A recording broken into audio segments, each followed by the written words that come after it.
So good morning to everybody in the Zendo. Hello to everybody online. It's good to see you. And so Jocko and I are back from vacation. And here we go.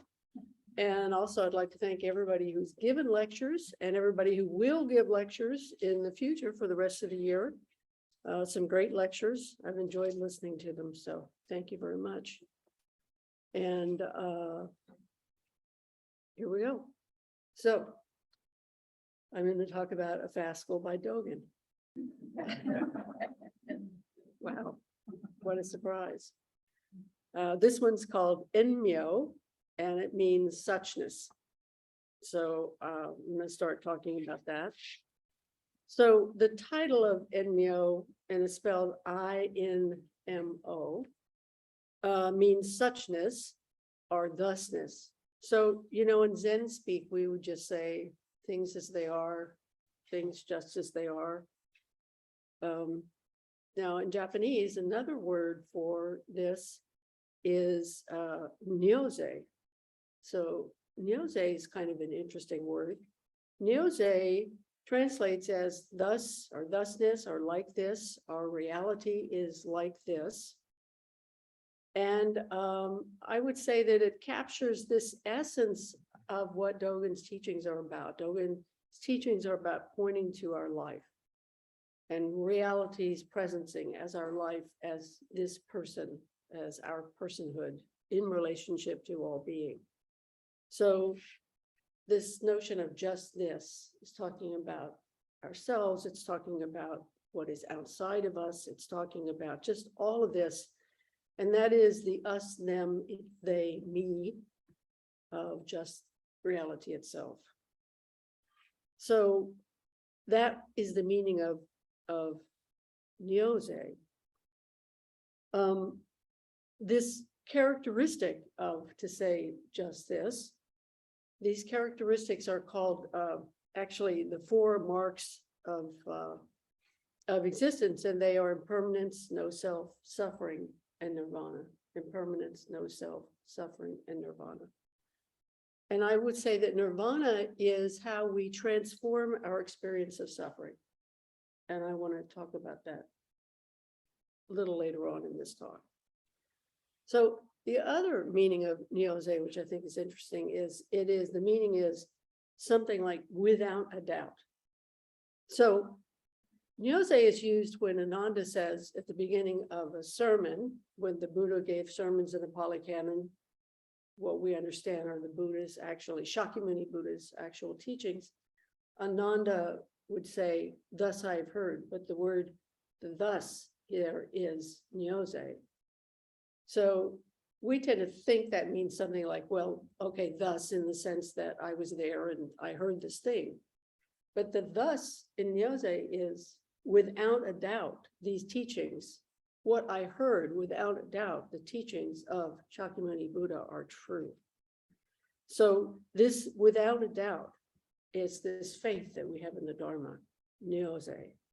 So when Shakyamuni said what he had to say about the Dharma is without a doubt. So that's part of this, an informal way. And I can't tell you grammatically in Japanese exactly how this works, but in an informal way of saying Inmo or suchness. So here are the opening lines of this fascicle. I edited a little bit. So Great Master Hongzhi addressed the assembly saying, if you want to get such a thing, you should be such a person. Since you are such a person, why worry about such a thing? Okay. He said, if you want to get such a thing, so such here is in, well, if you want to get such a thing, you should be such a person. Since you are such a person, why worry about such a thing? So in plain speak, I would say this is something like, this is, if you want to get or to cultivate suchness or understanding the meaning of things as they are, then you should be a suchness, things as they are person. Since you already suchness, or since you are already suchness, or things as they are person, since you are already that person, why worry about becoming suchness or that person? Because you are a person as things as they are already. So why worry about it? So, okay, right? That, I'm sure that clarified the whole meaning of it for you. So now, here's what Dōgen has to say about this, which I know will clarify for you this text. Dōgen said, the state of this unsurpassed Bodhi. So Bodhi is wisdom about suchness or awakening. The state of this unsurpassed Bodhi is such that even all the worlds in the 10 directions are but a bit of unsurpassed Bodhi.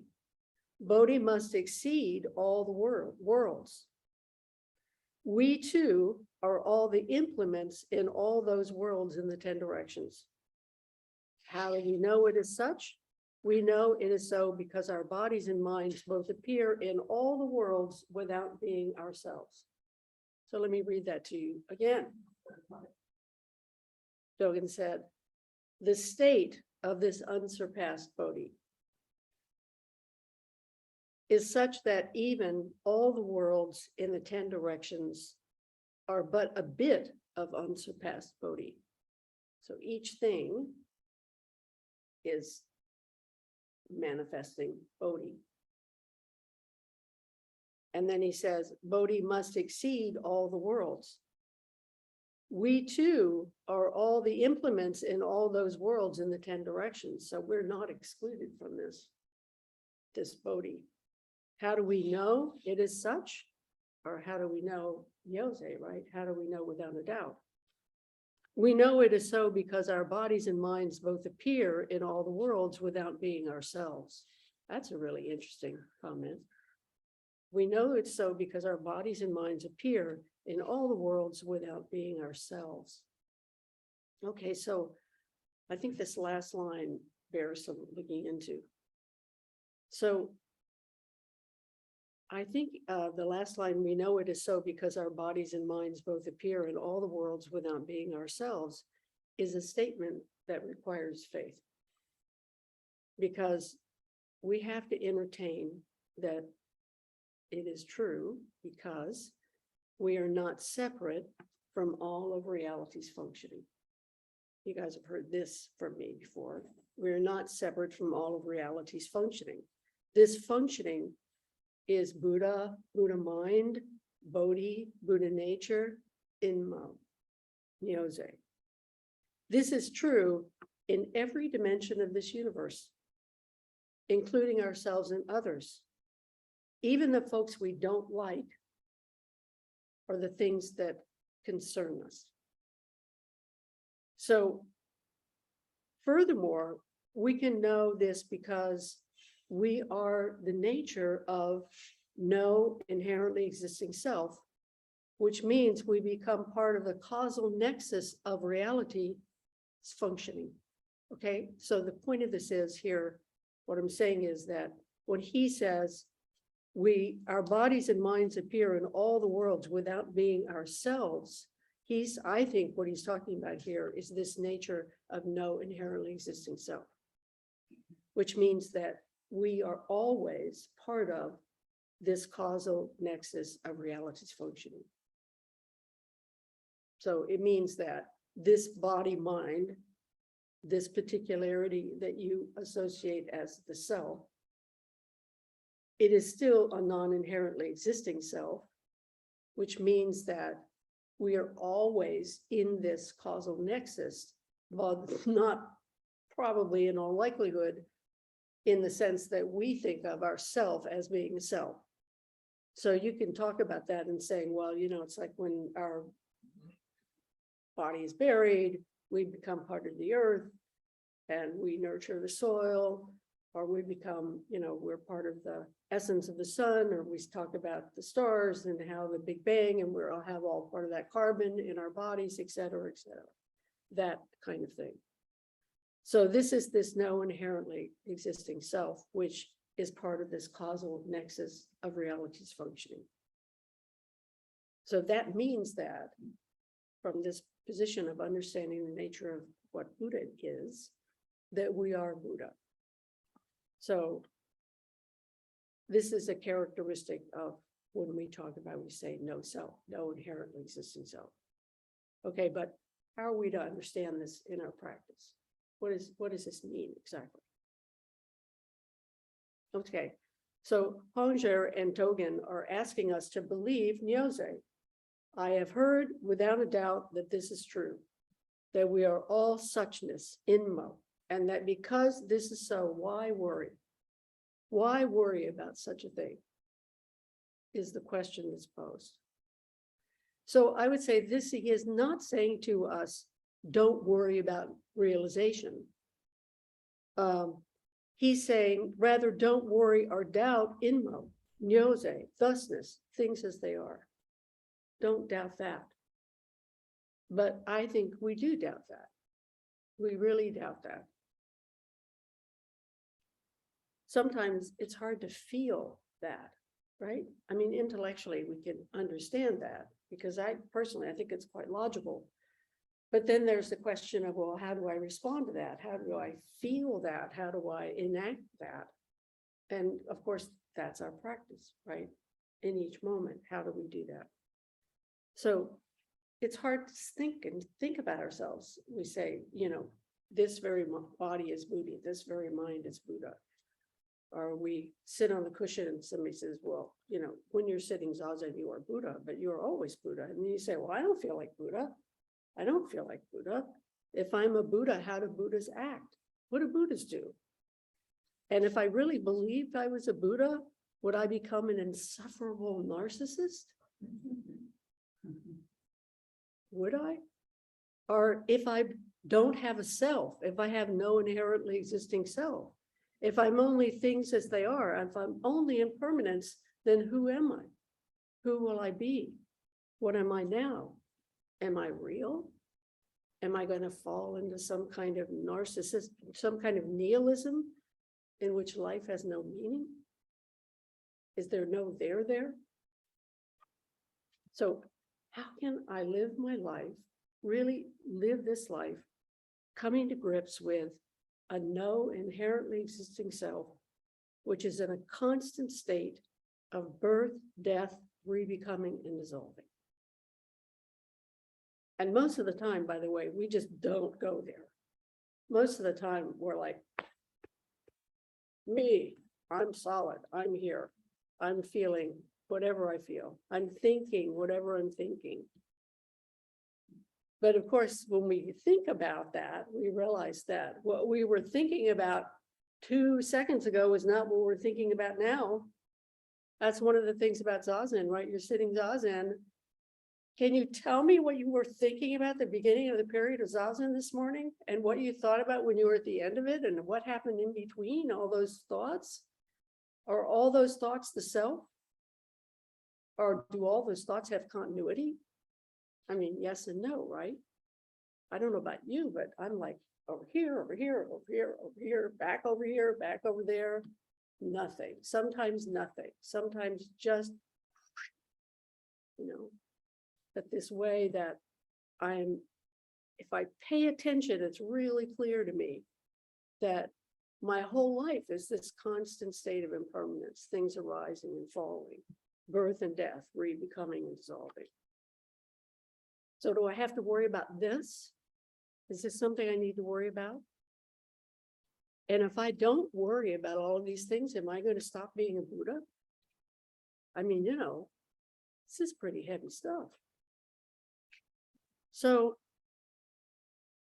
I think, what is Buddha? What do we think being Buddha is? And usually we have this pretty idealistic idea about what that is and what we're supposed to live up to. So I think for most of us, it seems really apparent that our actions are sometimes, often, fall short of our idea of what this awakened mind is. And we're not sure how to live with our own live with that, and live with the impermanence of our world and the impermanence of the self. So actually, maybe all this worrying about practice, am I doing it right? Am I being a Buddha? Did I say something wrong? Am I being too this, too that? Maybe all that worrying actually separates us from actually living our life with all beings. So I would say that part of this practice is finding this balance between our effort, between forgetting the self and forgiving the self and others. So how do we dance with reality as just this? Reality's functioning. So we are impermanent. All things are impermanent. They and we are in a constant flux, constantly changing. So what we understand the self to be is impermanent. And at the same time, there is stability in that self. So that isn't to say that we lack a selfhood. So everything we can name and all the things we can't name or we can't see, all of these things have a kind of selfhood. This computer has a kind of selfhood. The podium, I'm naming what we refer to as insentient, although in our Buddhist teaching, in the Mahayana, all things are sentient. So all of these things have ascensions. They are a selfhood. They are particularities, and they are interbeing, interacting, inter-essencing, if you will, with all of reality and with ourselves, with other selfhoods. And out of this comes causal relationships. This is cause and effect. It's birth, death, rebirth, transformation. It's realization, and it is delusion. And this is suchness. It is things as they are, manifesting and falling away, but always continuously practicing with each other, continuously practicing as each other, for each other, by each other, and supporting that becoming of everything, reality's functioning through this support. So it is this practice, what we're talking about, this practicing with impermanence, this practicing with being without a doubt, this practicing with Inmo, with suchness, this is impermanence, and it is that transformation.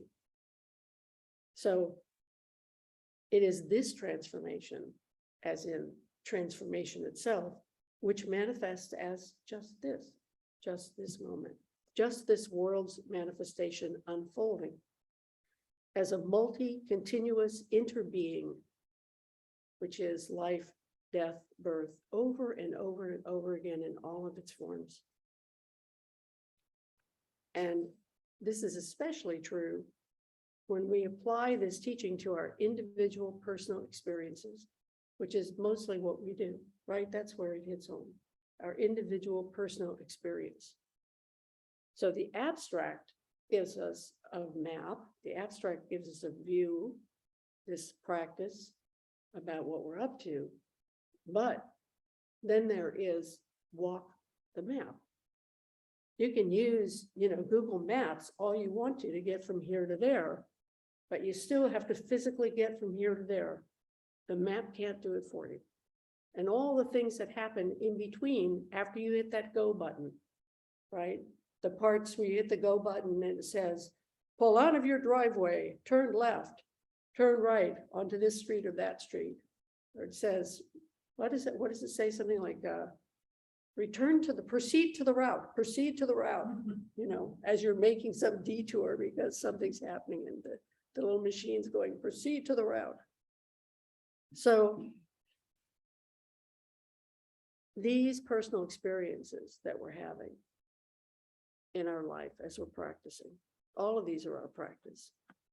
And all beings, including ourselves, are what Dōgen's calling the implements of this holograph of particularity as fluid and flowing impermanence.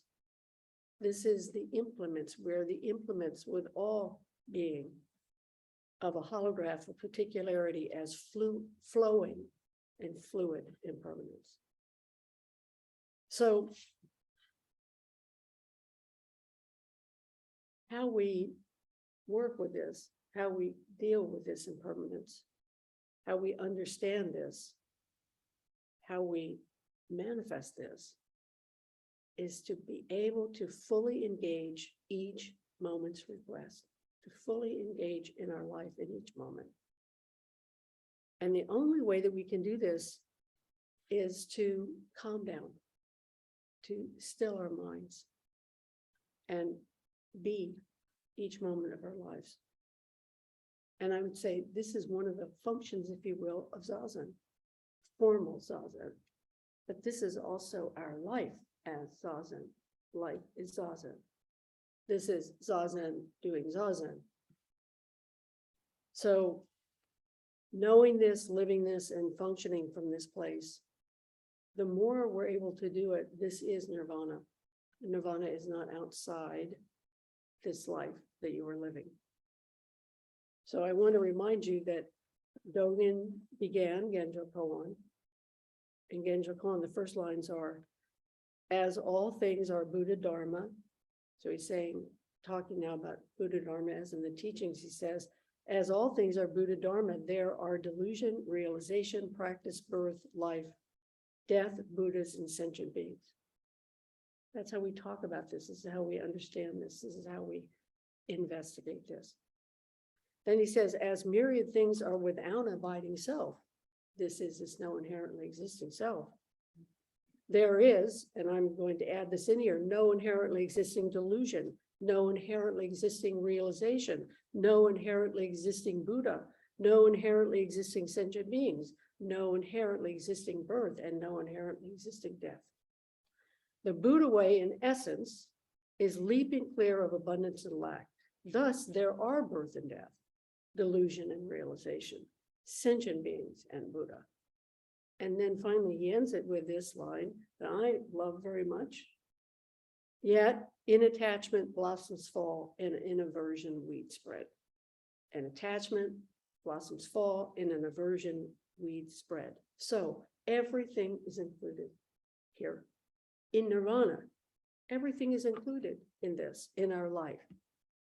And this is the most important inclusion, I think, when he says that this Bodhi wisdom or the Buddha Dharma of just this includes attachment and aversion.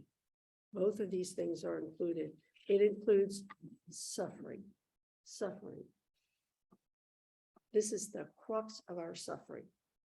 Our suffering, or how we define happiness, is about feeling that we're getting what we want and having aversion to getting what we don't want. We are attached to getting enlightened, and we are attached to ending suffering because we think that by doing this, we're going to be happy all the time. Somehow, we're just going to be happy 24/7.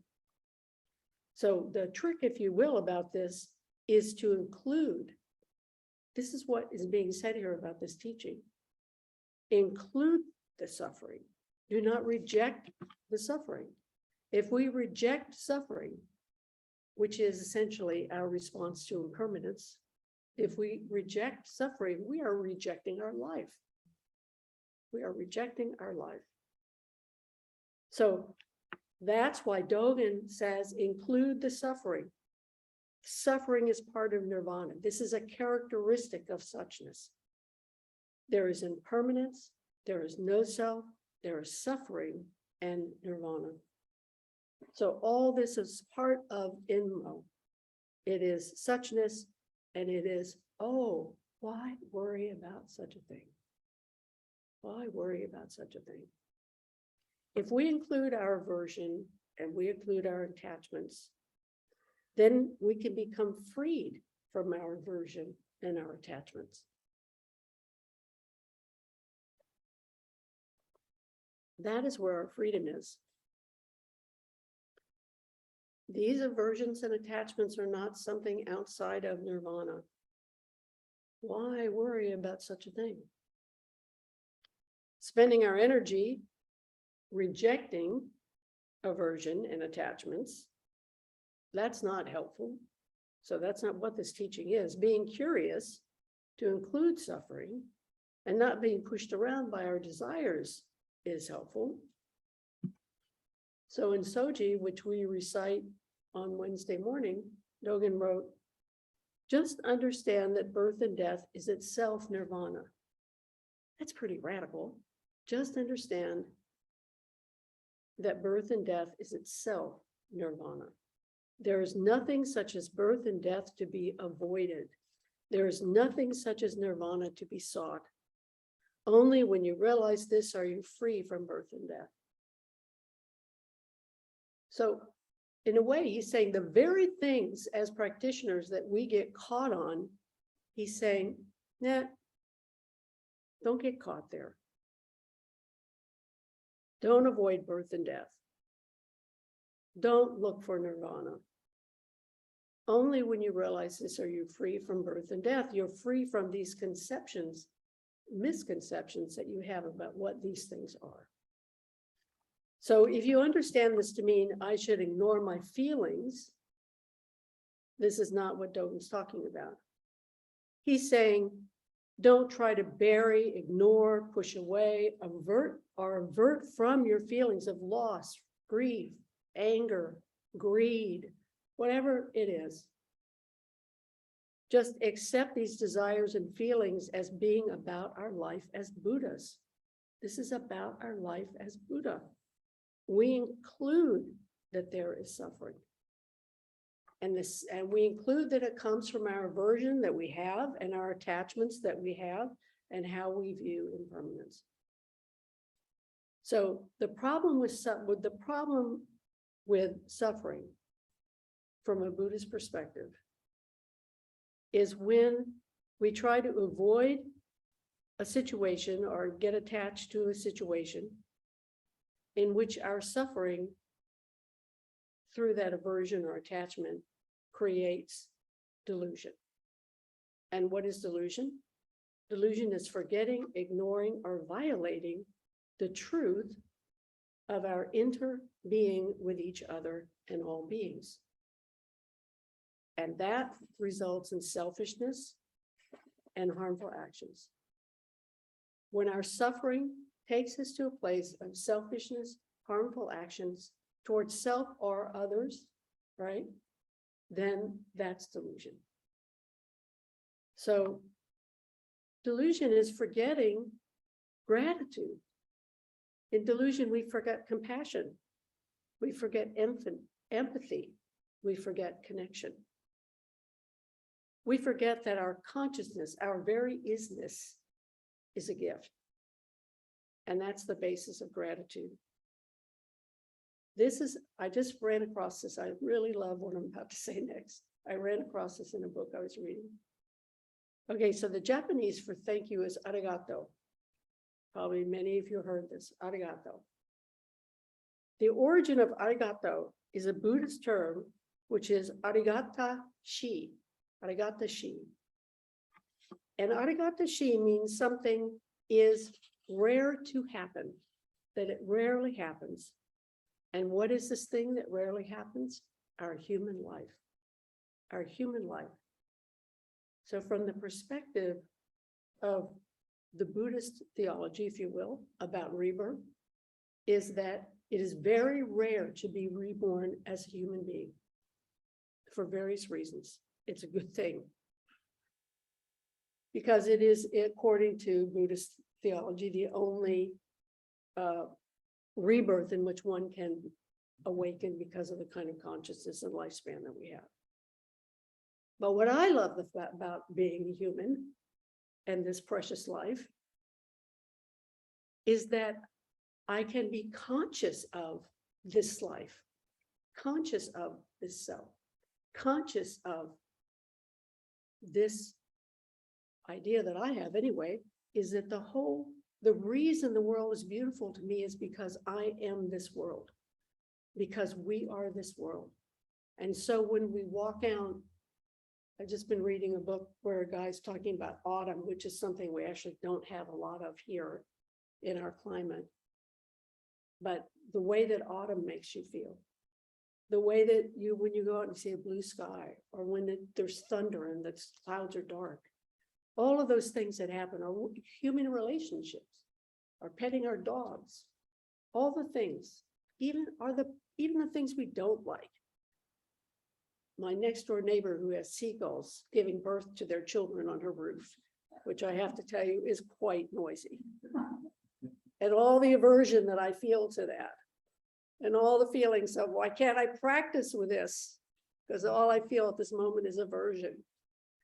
This way in which all these opportunities, if you will, that are being offered to us, this beauty, this consciousness of this human life. This human life is precious. And yet it's nothing. It's nothing.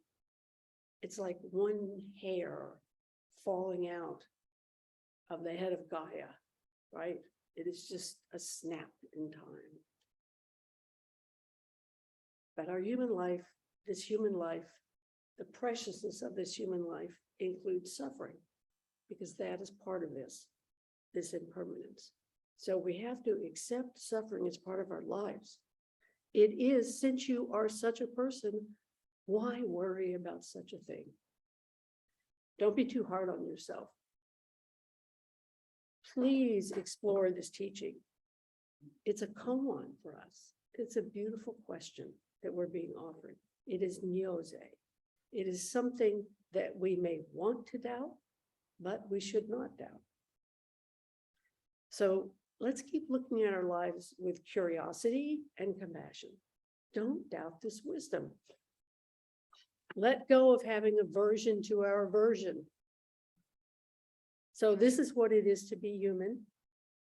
And it is also what, in part, constitutes nirvana. Don't worry about worry. So I'm getting very close to my lecture, and I want to offer to you a thought that we were given by the wonderful Bobby McFerrin. And you may remember this song. Here's a little song I wrote. You might want to sing it note for note. Don't worry, be happy. In every life we have some trouble, but when you worry, you make it double. Don't worry, be happy. Don't worry, be happy now. So don't worry about not worrying. Just meet each moment's offering, because we really don't have a choice. You might not be happy in that moment or this moment, but if we can find equanimity in accepting the suffering that we do experience, that suffering is transformed. So please accept your suffering. Because by accepting impermanence, that all the things you like are impermanent, and all the bad things that you don't like are also impermanent, your relationship to suffering will be transformed. It won't disappear. Suffering is not going to disappear, but suffering will become no inherently existing suffering. No inherently existing suffering is what it will become. You and all beings are the stuff of Buddhas. We are all the stuff of Buddhas. And so that includes everything. This implements a reality of things just as they are. So I would say, don't worry about such a thing. It is without a doubt. Thank you very much.